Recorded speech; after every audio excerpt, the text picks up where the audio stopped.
WWT presents Meet the Chief. Hi, everybody. My name is Tracy Sever, and I lead our global cybersecurity strategy for Worldwide Technology.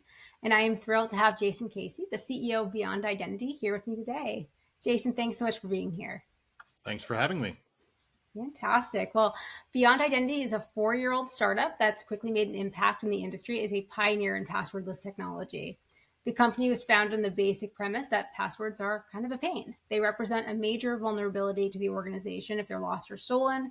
They create poor user experience a majority of the time. I mean, if you think about how many times you've forgotten your password or you've run out of variants of your favorite password from 1997. And just overall, they're a weak mechanism to authenticate identity or access. And they're a prerequisite for most of the security initiatives that many organizations are working on maturity today, things like Zero Trust and Secure Access Service Edge, SASE or SSE. So that's really where we'd like to start today, Jasson. So the concept of identity and access has changed dramatically over the last decade. Can you talk with us a little bit about that transformation and then some other things that you've seen in the industry over the past 12 months or so? Absolutely. So the first change can really be characterized around just the weakness of a password. As you said, right? Like most people's passwords are small variations of things that truly aren't secret, that probably are guessable, that certainly are enumerable. And the world has been trained on how to try and pick random passwords and change them all the time and do this and do that. And fundamentally, it almost doesn't matter. Because your password has to move, between services, because there's no service that truly just involves yourself and a service provider, because there are so many intermediaries and third-party providers, your password is going to end up in a bunch of locations around the world in a bunch of third parties.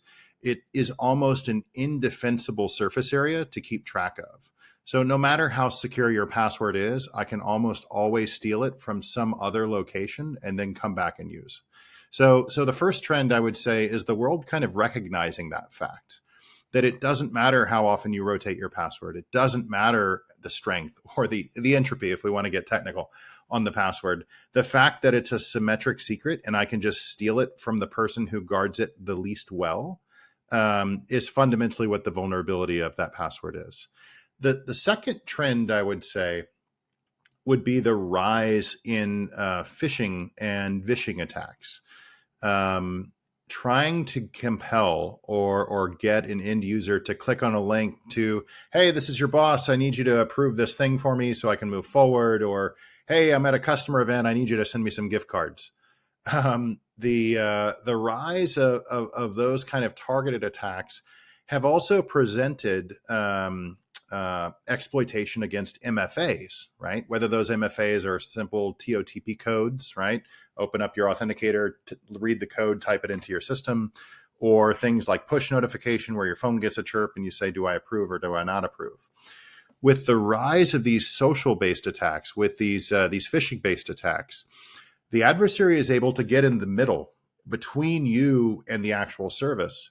And you don't actually know that they're there because these services and solutions kind of rely on the human to understand is this person pretexting or are they legitimate? Are they really the person they claim to be or are they not? So it's kind of like the humans being expected to solve the problem. And clearly humans don't solve problems perfectly. They clearly don't execute protocols perfectly. So this second rise of adversarial behavior is really what's kind of nullified or muted the effectiveness of most multi-factor authentication, whether it's TOTP, push, SMS, or even knowledge base. These second factors are in fact not secure.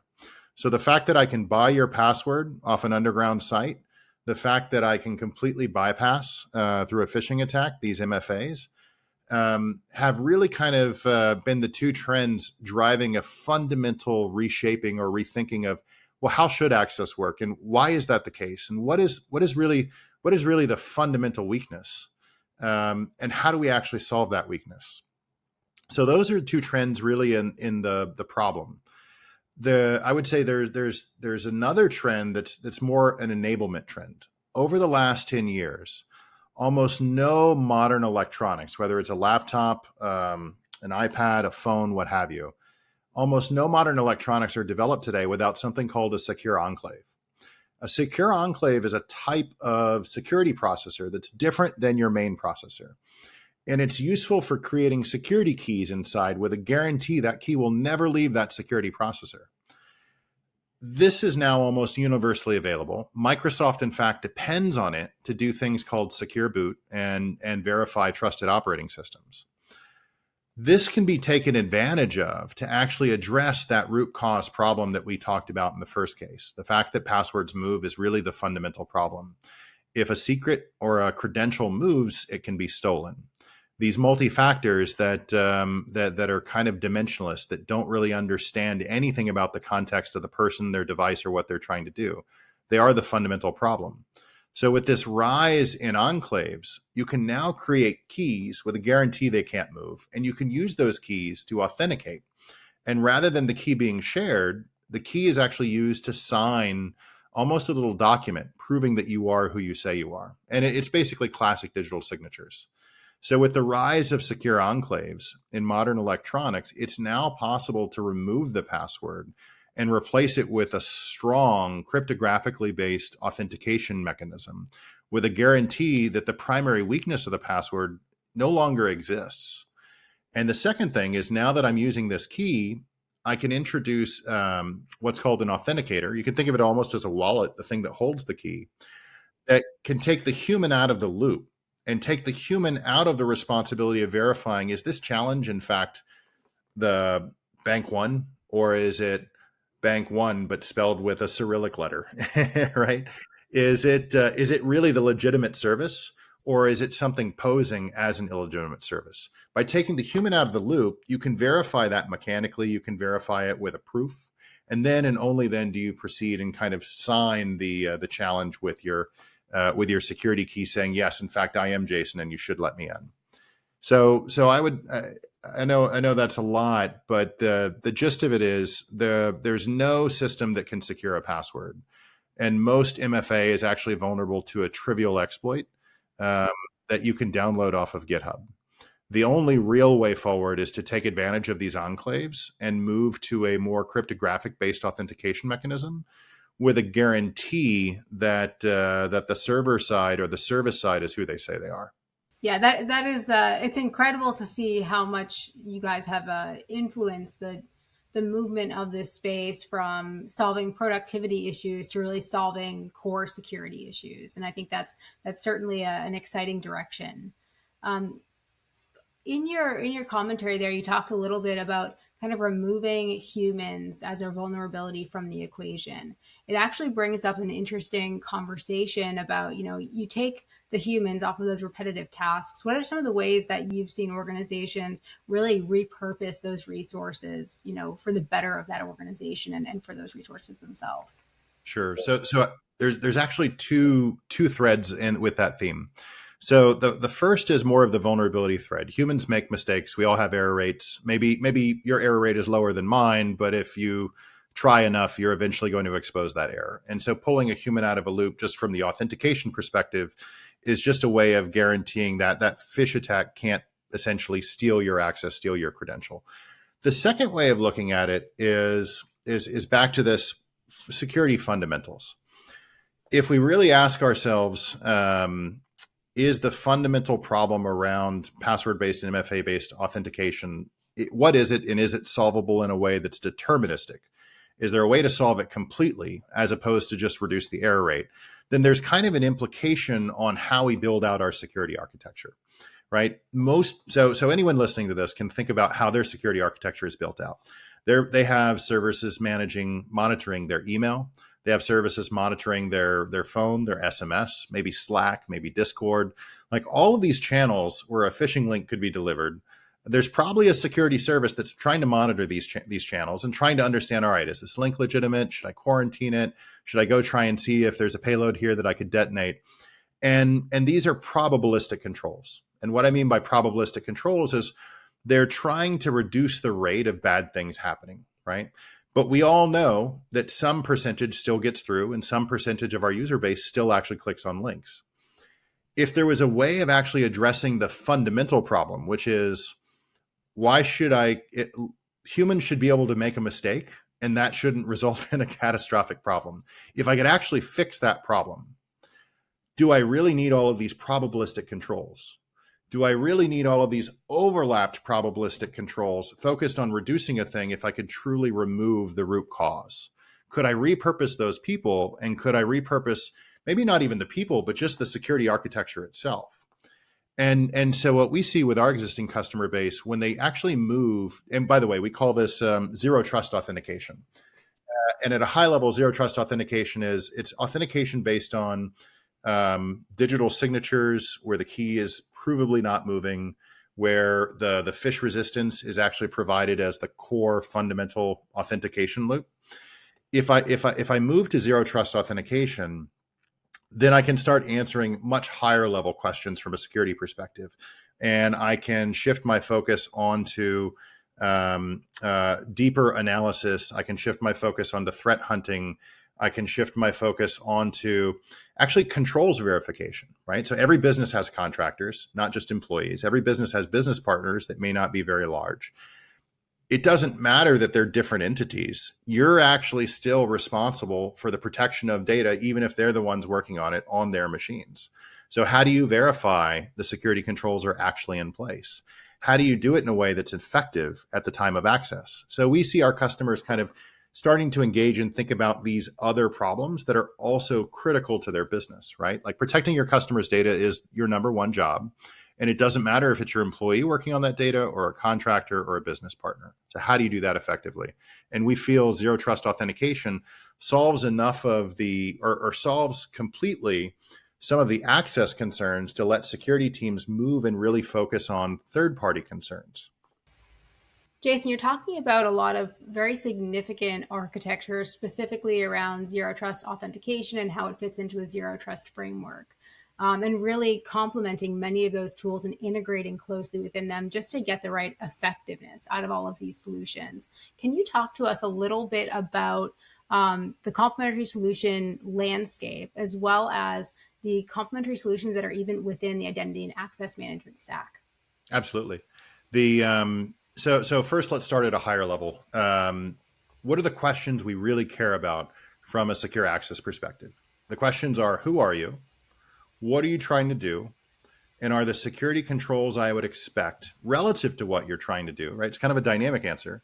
Are they present right now in this moment? If you're trying to move some sensitive data, do you have the controls necessary to take custody of that data? If you're trying to access a sensitive service, do you have enough of the controls in place where my confidence that not only are you, but there's no masquerading malware on your endpoint present in this moment?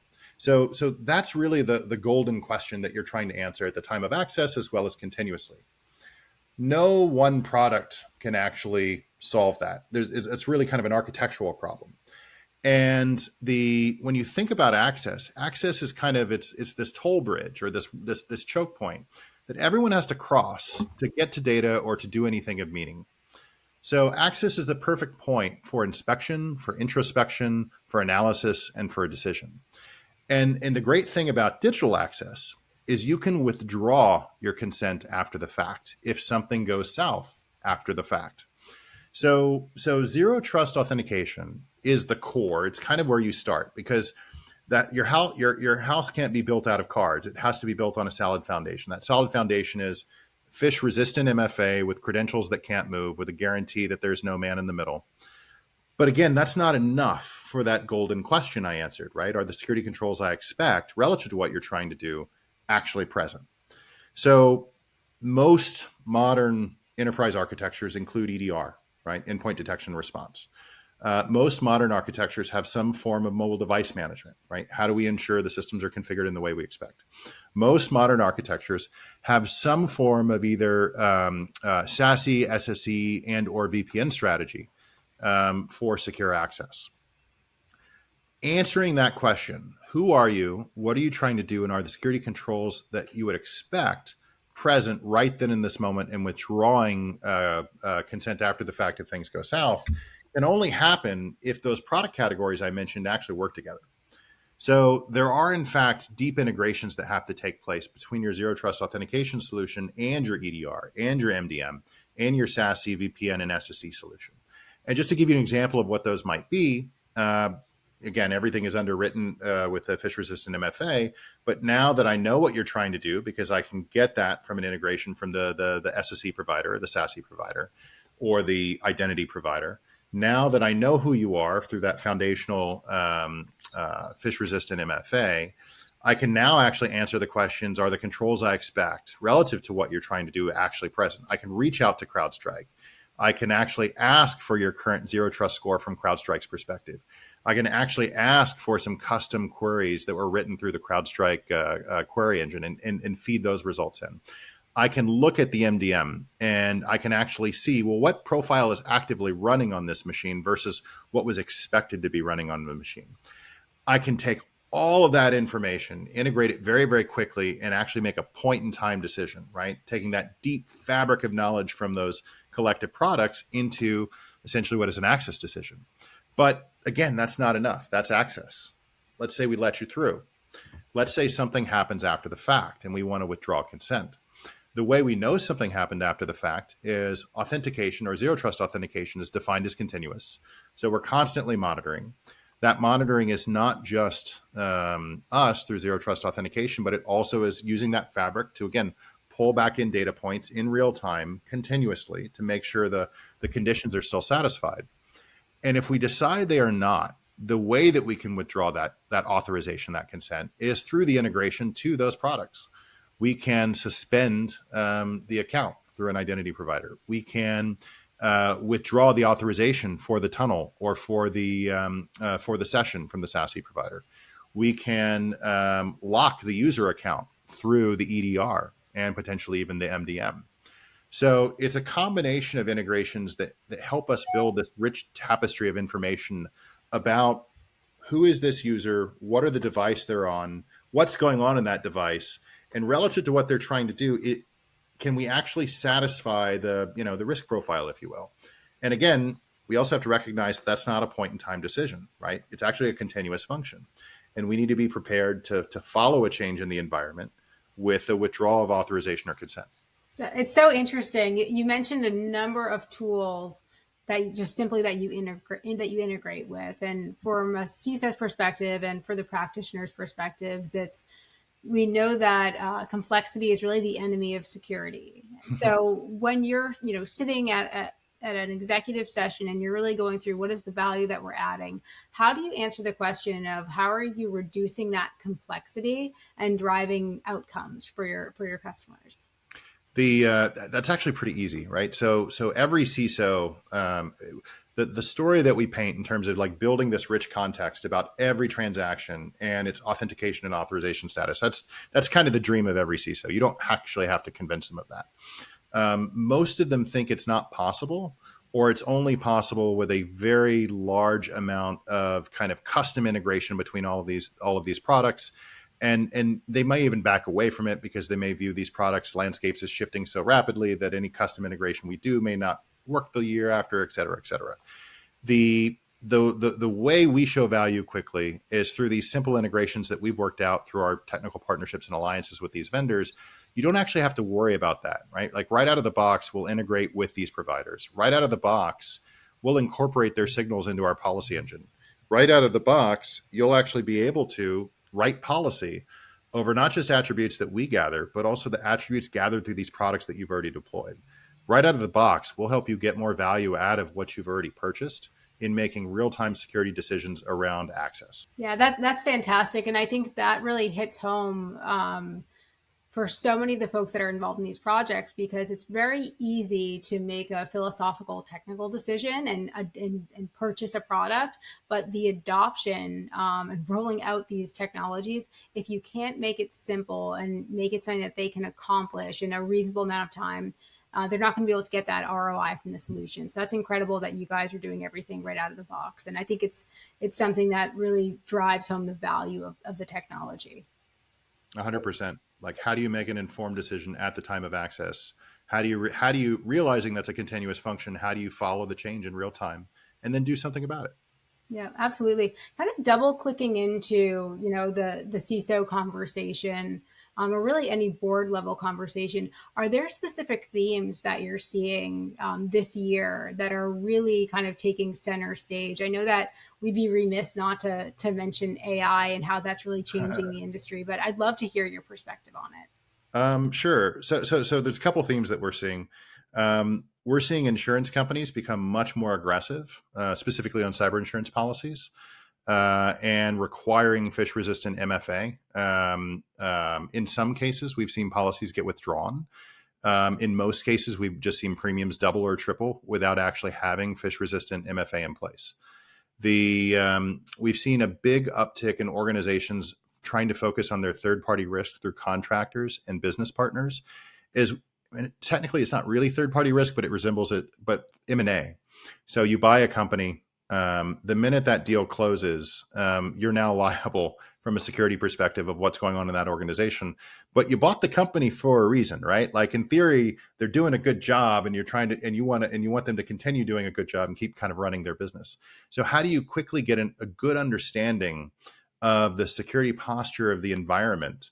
The easiest way of doing that while integrating them into your access solution. So in terms of themes that we're seeing come up at the C level of customers, we're seeing those use cases really kind of drive the conversation of how the security architectures are evolving.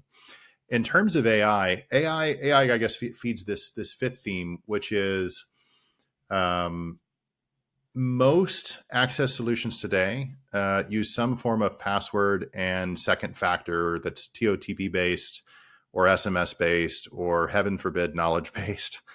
And every single one of these solutions is vulnerable to human error and not just credential theft. And most of your viewers have probably played with Bard or Chat GPT at this point, and they understand that like it's a very realistic conversation that can be synthesized. So if every form of access, let's just guess that like 90% of the viewers, 99% of the viewers right now have an access solution that is absolutely vulnerable through the human element. Every one of your viewers is running training programs, so they actually have the real data on what the success rate is through their audience. And if they're anything like the average, it's like 4%, right? 3 to 4%.